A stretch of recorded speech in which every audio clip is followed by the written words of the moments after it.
You're listening to Harvard on the Map. This is actually our first broadcast, and I'm here with Professor Jason the man who really started it all for me. I was in his sophomore GIS course, and I'll let him introduce himself. Yeah, welcome to the broadcast. Thanks, Jenny.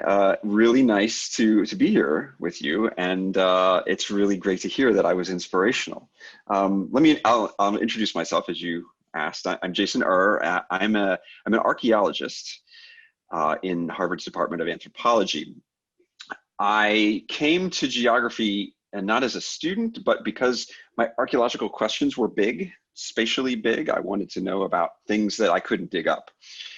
And that brought me to mapping and GIS. And I got inspired by some of my own professors. So it's really cool to hear Jenny say that she was inspired by me. Thanks, Jenny. You're very welcome. The CGA has been, which is the Center for Geographic Analysis, has been a big part of my life, but it's also been a huge part of the history of GIS and digital mapping. And so I've looked at the history of it a bit, but I would love if Professor Jason would take it away and discuss some of the history of it and how he came to be there. Yeah, sure. Thanks, Jenny. So it's an interesting history, geography at Harvard and the CGA, Center for Geographic Analysis now. Harvard opted to disband archaeology in, I think it was in the late 1940s. And we think of Harvard as being a leader, as a trendsetter, and for the most part, those trends are for the better.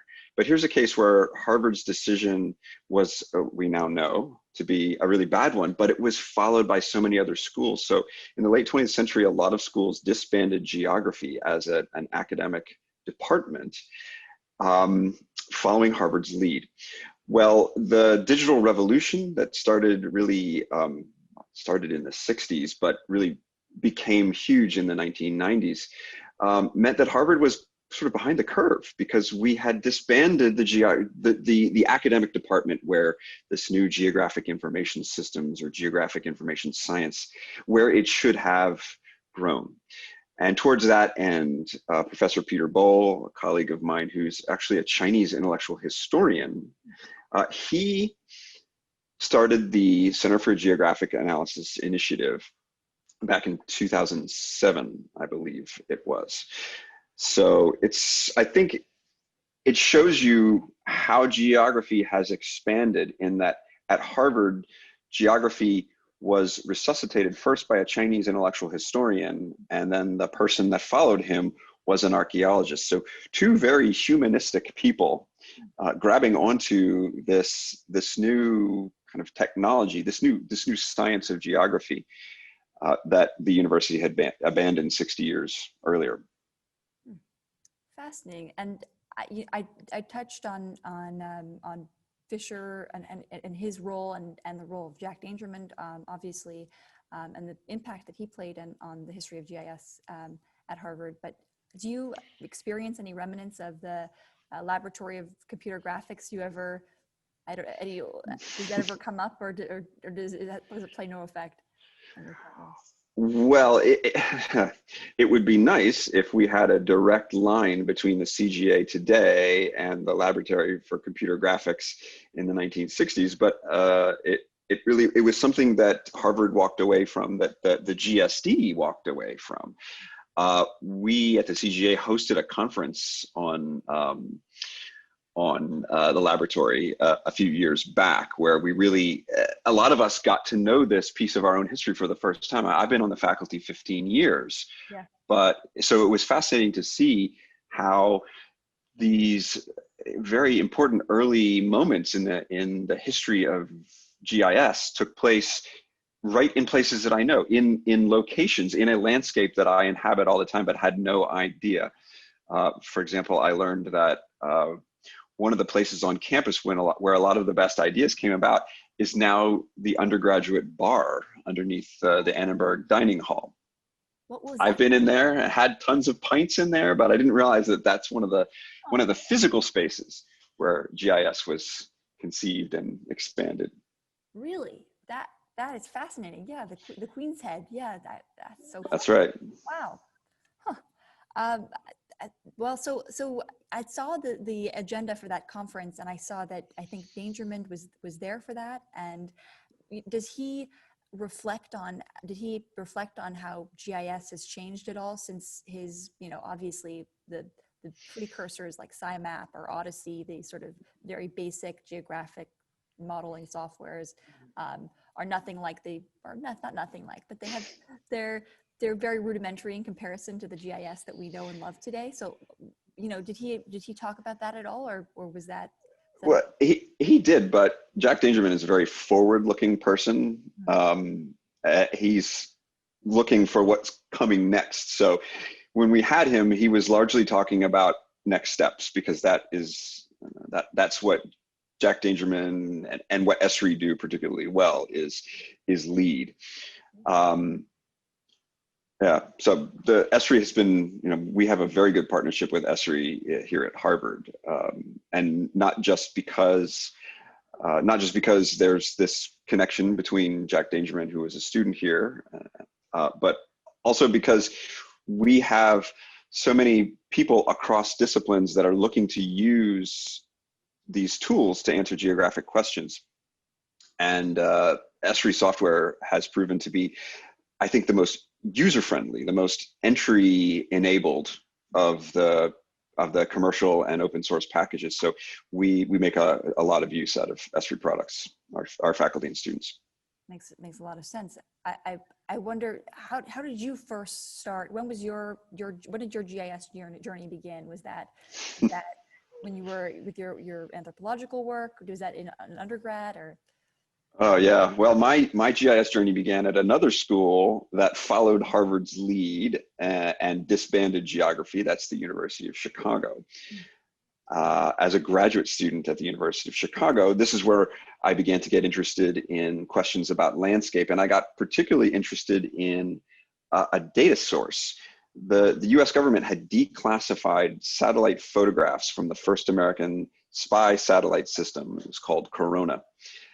And copies had been sent to the USGS, where they could be previewed and ordered by anyone. The philosophy was that it's already been paid for by taxpayers, so it was really cheap. You paid a reproduction cost, and they sent you either a positive or a negative or a print. You could get a print. So for my dissertation research, I bought a ton of these negatives from the USGS, and I had to figure out how to bring them all together. And that's what brought me to GIS. I learned how to scan them and do georeferencing and begin to extract information about landscapes in the Middle East from 3,000 years ago. That's what my thesis was about. But it wasn't that I was interested in geography. I was interested in a question. I wanted to know about ancient movement in the Bronze Age. And I had the source that showed these lines that showed me where people were moving 3,000 years ago. And I had to figure out what to do. And that's what brought me to GIS.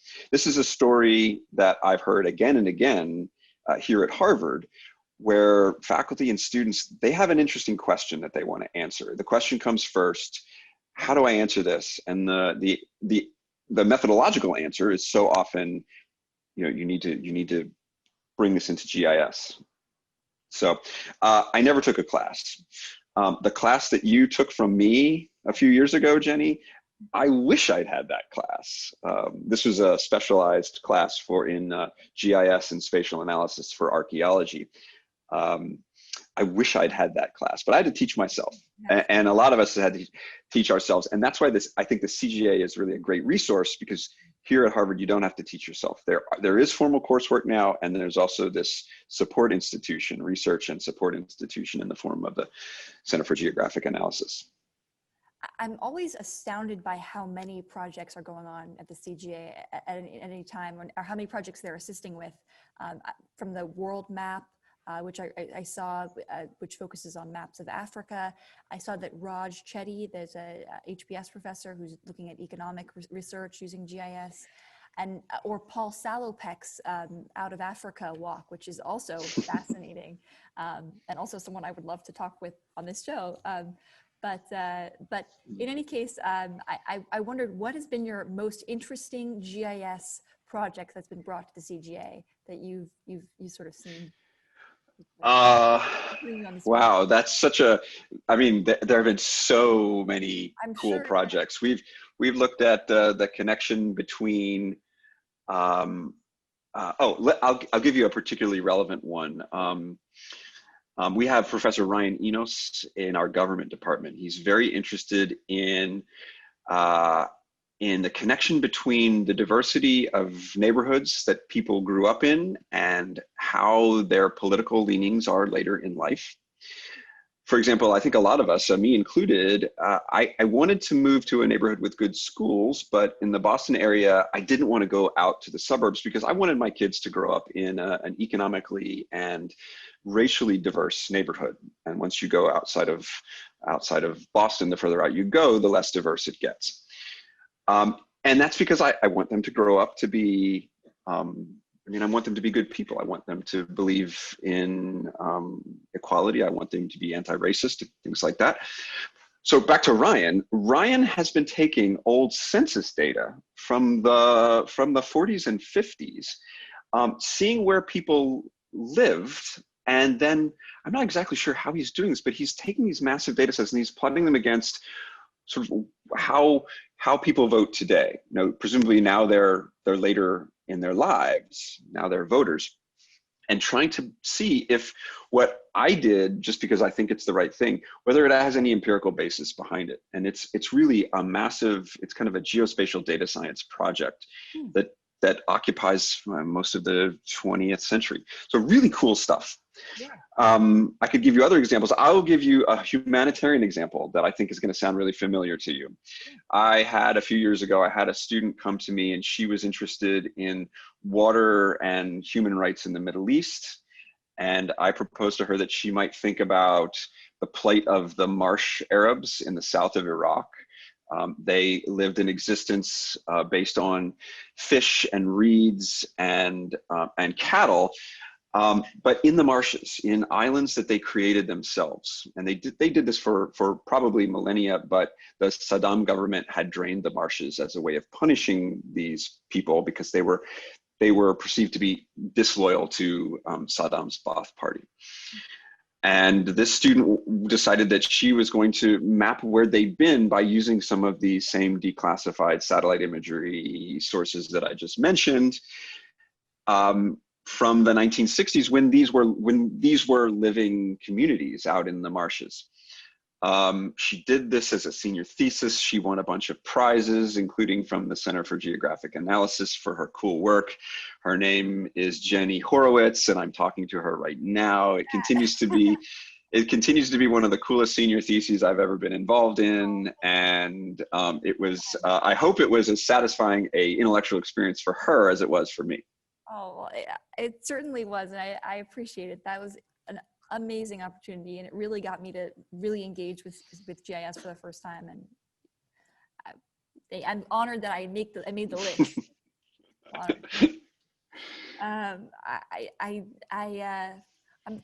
honored. I'm wondering. It's interesting. So now I'm working part-time for a company called Maxar, which is a satellite data company. But a lot of the people who work at the company are ex-military. They're veterans, and they're now working at Maxar. And my thesis came up in my interview for that job. It was great. I got to talk about it again, but yes, it was an amazing experience. So I'm very grateful. Well, remote sensing will only take you you can only do so much by just looking at an image. At some point, you have to have some real skills at signature recognition. It really helps to have ground control, to have been to the places that you're looking at, and to kind of build your visual ability to interpret these scenes. So that's something obviously that the intelligence community is extremely good at. It's something that you became very good at after staring at imagery of 1960s marsh settlements in the south of Iraq. It's something that I train my students to do for archaeological remains, not just ancient sites, but also ancient landscape features like roads and tracks, and irrigation systems and fortifications, things like that. So it's great that you've got this position. I bet you're extremely qualified, having Oh, done this self-initiated thesis work. I'm glad that worked out.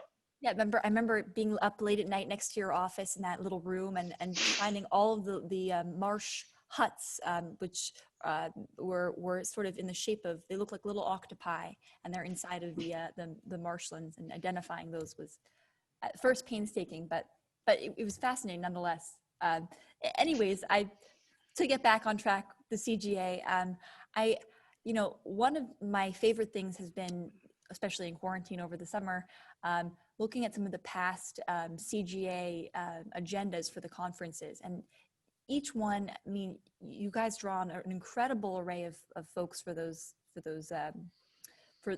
conferences. I wonder what your favorite has been of those conferences, if you have one, and then how that process even happens. I mean, how do you end up choosing the different people to come speak, and how that all comes together? Yeah, this is one of my favorite things that the Center for Geographic Analysis does, is our annual research conference. My favorite one, well, let me tell you about the process. So Wendy Guan, Dr. Wendy Guan is our executive director. She handles the day-to-day operations of the CGA, and she's really in touch with all of the projects that we're supporting. She and I talk about who's been doing interesting work here at Harvard, who's bringing us interesting projects, and then we think about what might be expandable to our community. We see, for example, the one in this past spring was inspired by the fact that we had a couple of really interesting projects come through faculty in the Harvard T.C. Chan School of Public Health. So that was in the fall. We decided that our spring conference was going to be on public health, the geography of public health. That was before this massive pandemic swept the planet. So it turned out to be extremely timely. We ended up virtualizing it for this past spring. That was really illuminating. We had the year before, we had one on the subject of gerrymandering, the geography of elections, also extremely timely. And a lot of the opinions of a lot of the speakers there, American democracy can either be promoted or harmed by these geospatial tools. So how can we avoid the harm that comes with the ability to very hyper precisely gerrymander, and how do we use these tools to make sure that voices matter? My favorite one, however, was, I think about 4 or 5 years ago, we did one on the drone revolution. That looked so cool. Yes.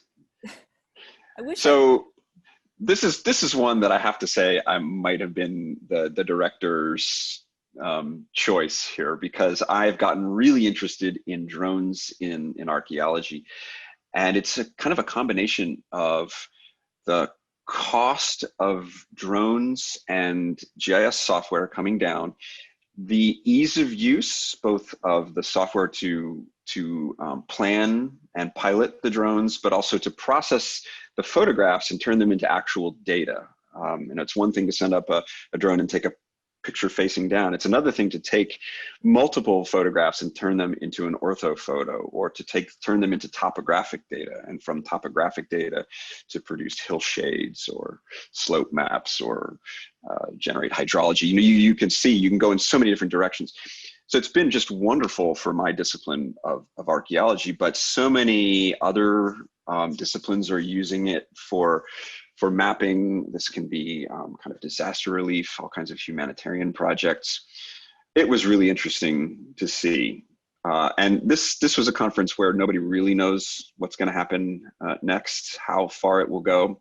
So it's one that I hope we'll revisit in future years. I hope you do too. I hope it's during the time that I'm there, or at least hopefully it's in person at some point. But yes, that it's just each one looks cooler than the next. The gerrymandering couldn't be more topical, obviously, with COVID. Have you gotten a lot of requests in terms of working with GIS and COVID data, or has there been a lot of requests to the CGA, just in light of the coronavirus map, the Johns Hopkins coronavirus map? Yeah. Yeah, that Hopkins coronavirus map is a great example of how web mapping really is the wave of the future. Getting data into the cloud and getting it shareable, not just in getting geospatial data, not just visible as a map, but also visible in other forms, including tabular data. And that Hopkins map is just a wonderful example.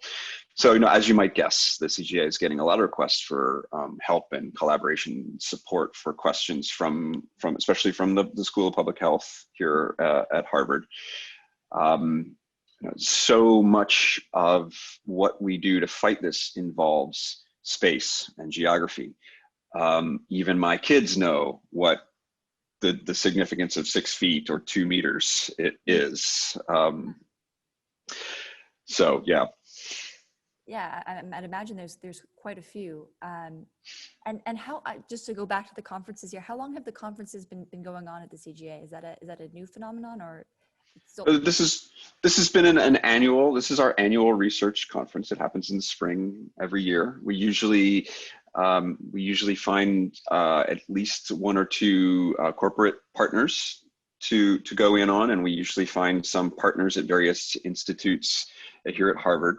For example, we did a data science conference 2 years ago, and we paired with the Harvard Data Science Initiative for that one. In terms of corporate partners, almost annually ESRI is involved. We have a very close partnership with them, and they brought some really good ideas to us. In particular, we did a conference on geospatial education a while back. They were involved with the drone conference. They've really been very good partners for us. Yeah, interesting. There's just such a diversity of topics you can explore, and I'm interested to hear what you would think, Jenny. What do you think might be an interesting direction for us in the coming years? Oh my goodness. Okay. Wow. Well, okay. So I've actually given this some thought, actually, myself. So I was thinking, one of the things that I think is very interesting to explore is how services like Google Maps or Apple Maps or Waze, how they use geographic data and manipulate it. And so this sort of interesting intersection between GIS and then also computer science is sort of what is very much piquing my own interest. And so I guess I would love to kind of, there's a whole, I saw it even at Apple Maps, there's an entire cartography team that requires, GIS and previous GIS experience. So I would love to sort of understand how digital mapping platforms utilize GIS, and so that would be a major one for me. I feel like I've actually thought about this a lot, but now of course I can't think of other ones. But that would be the one that's the most interesting to me. This is a good idea. I would say we could focus this a little bit by saying sort of mobile GIS and navigation, maybe focus on navigation, because that's, we're at a point where we've been reliant on satellites for this. The geosynchronous satellites of the US GPS system, or the Russian GLONASS or Galileo in Europe. There's now a Chinese system. But sometimes we need to navigate in places where we don't have access to satellites, for example, indoors. And that's where there's a new generation of products that use Bluetooth, that use Wi-Fi networks within spaces. And the potential for this is so amazing. As an archaeologist, I just think I would love to have better navigation inside museums, for example. And that's also something that we've been involved in. That's something that there are people at Harvard have been putting a lot of energy into this direction. It's something that the CGA has we have people on staff at the CGA that think a lot about indoor navigation. Huh. I've been reading a lot about actually indoor navigation at airports, how they've been creating mobile apps so that people can even navigate the Atlanta airport, in the last Yes. Yeah, the United app, back when we actually did things like go to airports. Right. I don't know if, do you remember airports? I remember the last time I landed, the United app sent me a notification that included, here's a map to your connection, which was really cool. That is really cool. So you're right. Yeah. Well, good suggestion, Jenny. Thank you. I appreciate it. Well, I realized that my show is at 8 p.m. on a Saturday, which at the time I thought, well, that's 5 p.m. for me. I'll be, maybe winding down, going to dinner. But I realized that assumes that everyone else, is as lame as me and does not have a Saturday night plan. So I apologize, but I assume in quarantine, no one's going anywhere. So I appreciate you spending your Saturday night or some of it with me. It's Well, it's really good to see you again. And obviously, it doesn't take a whole lot of arm twisting to make me talk about GIS and geospatial technology. So thanks for the opportunity. Of course. And so I wanted to end my program, as I'm going to with each interview that I have, to ask my interviewees about to describe a time where I think we all get lost in one way or another, and either in our career or geographically we get lost. And so I wondered if you could maybe reflect on a time where you yourself have been or felt lost. Yeah. Oh, that's an interesting question. I really don't like to be lost. That's fair. That's fair. That's a good one too. I really don't like to be lost. In fact, I overthink whenever I'm going somewhere. I spend some time on Apple Maps adding the places that I think I will go to, restaurants, my hotel. I add them to a list so that when I get there, I never have to be lost. Okay, but I have a good answer to this question. Okay, because yeah. So I have, in the pandemic, I've been running a lot. And I have a GPS in my pocket with my phone. I have a GPS on my wrist with my running watch. I track myself via the Strava app, and I love to map myself. I'm making a heat map of everywhere I run. But my watch died on a long run a few weeks ago, and I got lost. And I got lost really where I'm here in I'm in outer towns of the Boston area. And I kind of freaked out. I refuse to retrace my steps when I run. That is not an option. But I tried to use clues like the shadows and where's the sun, and I knew roughly what time it was. And I tried to make myself back to one of the rivers that was nearby. It ended up being really enlightening to run and just get lost. And I have shifted myself to a couple times a week, instead of hyper planning where I'm going to be, I just kind of pick a neighborhood that I'm going to run to, and then I'll just figure it out once I get there. And that's been really great. It's a great way to experience a landscape without staring down at a map. So maybe it's the opposite of what I normally do, but to just move through a space without really knowing what shape I'm drawing on a map. But of course, after the run, I then go back and, I look at my map after the fact. But this has been really enlightening. So maybe it's not such a bad thing to be lost. I love that. Yeah, that's super cool. As I was saying, you must be in the best shape of your life. You're running. I saw those paths. It's like unbelievable. That's fantastic. I'm glad you're thriving in quarantine. That's one thing I recommend to everybody in this quarantine is get out, whether you're walking or biking or running, but just get outside. Absolutely. Good ventilation out there. It's safer. Couldn't agree more. Definitely a lot of Zoom calls, a lot of sitting. Not good for you. 100%. Couldn't agree more. Yeah. Well, thank you so much. And I would say I'll see you on campus, but I can't see you on campus, but I wish I could. It was so great having you on the show, and I really appreciate it. Thanks so much for having me.